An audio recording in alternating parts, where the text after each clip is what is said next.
আসসালামু আলাইকুম। ঈদ মোবারক। ভালো করে ঈদের খাবার খেয়েছেন, গরুর মাংস খেয়েছেন, খাসি খেয়েছেন, অনেকে ঘুমাচ্ছেন।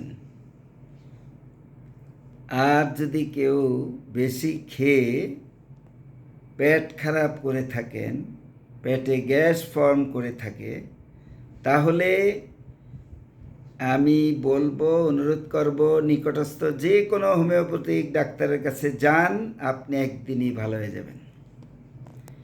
ওষুধের নাম হচ্ছে পালসিটিলা 30 পটেন্সি খাবেন। 3বারের বেশি কিন্তু খাবেন না, বেশি খাবেন না, বেশি প্রয়োজন হবে না। হ্যাঁ, সকাল দুপুর রাত 3বার খেলেই পেট ঠিক হয়ে যাবে। আর 2-1 দিন বন্ধ রাখেন গরুর মাংস, খাসির মাংস খাওয়া। 2-1 দিন বন্ধ রাখলে পেট ঠিক হয়ে যাবে। এখন